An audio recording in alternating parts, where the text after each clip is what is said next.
ડાંગ જિલ્લાના એક સંગઠન કરીને આપણે વારંવાર રેલીઓ કાઢતા છે, વારંવાર આવેદનપત્રો આપ્યા છે અને કેટલાક ઘણા લોકો આપણા આવેદનપત્ર આપવામાં આવે અને કેટલાક લોકો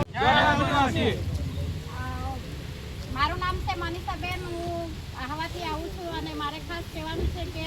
જે આપણા દિવ્યાંગો માટે આપણી રેલી ને બધી નીકળતી છે એમાં દિવ્યાંગોને ભાઈ બહેનોને કહેવાનું છે કે તમે બી ભાગ લેવ અને આપણો અધિકાર મળી શકે અને એમાં આપણને જે કૃત્રિમ અવયવો મળતા છે એ આપણને મળે અને આપણી જે કંઈ આપણી માંગ છે એ આપણે પૂરી કરવાની છે। ત્યારે આપણને જે કંઈ બી આપણે ધંધો કરવાનું હોય ત્યારે તે આપણને લાભ મળી શકે અને આગળ જતાં આપણને બી 40%થી વધારે જે આપણને ટકાવારી આપતા છે એમાં આપણને વધારે લાભ મળી શકે અને આપણે બી રોજગાર કરીને આપણા પગ પર ઊભા રહીને આપણે પણ રોજગારી મેળવી શકીએ અને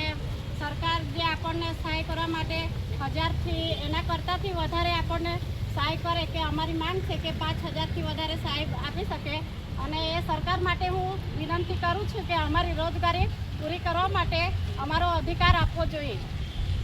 જય આદિવાસી। જય આદિવાસી। जोड़ दो, चमचागिरी छोड़ दो, अधिकार हमारे जोड़ दो, चमचागिरी छोड़ दो, हम हमारा हक मांगते, नहीं किसी से भिन्न मांगते, सरकार तुम्हारी क्या है दिशा, दिव्यांगों की देखो दशा, जोड़ दो, चमचागिरी छोड़ दो,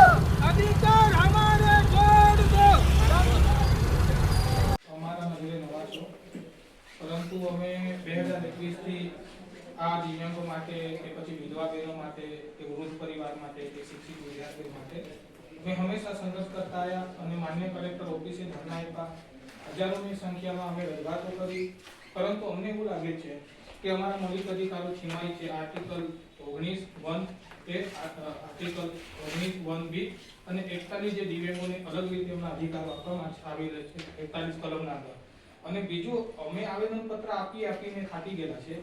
સરકારને કોઈ પ્રતિક્રિયા અમારા દરમિયાન આવેલ નથી કે અમને કોઈ અભિપ્રાય આવેલ નથી, શું કાર્યવાહી કરે કે કેમ કરે કે નહીં કરે અમને જાણ આપી દે તો ઘણા સમયથી આપેલ નથી। એનાથી અમને લાગે છે અમારા મૌલિક અધિકારોનું હનન થાય છે તો અમે 226 મુજબ હવે પછી સુપ્રીમ કોર્ટનો દરવાજો ખખડાવીશું કેમ કે સરકારની અમે માન્યતા ઘણી રાખી, શાસન પ્રશાસનને અમે આવકાર્યું પરંતુ અમને નજરઅંદાજ કરવાના કારણે અમને એવું લાગે છે અમારા અધિકારો છીનવાય છે। એ બદલ લાસ્ટ અને છેલ્લું આવેદનપત્ર આપને આપીએ છીએ। આ આવેદનપત્ર આપના માધ્યમથી માનનીય પ્રધાનમંત્રી સાહેબ અને ગુજરાતના મુખ્યમંત્રી ગાંધીનગર સાહેબને અને વિભાગીય કમિશનર સામાજિક ન્યાય ગુજરાત રાજ્ય તેઓને સાહેબ આપના માધ્યમથી મોકલશો અને વલસાડ 26 સાંસદ ડાંગના 173 ધારાસભ્યશ્રીઓને આપના માધ્યમથી જાય તેવી અપેક્ષા રાખીએ છીએ।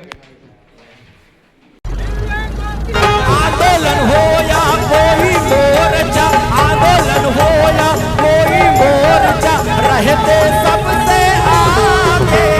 रहते सबसे आगे, रहते सबसे आगे।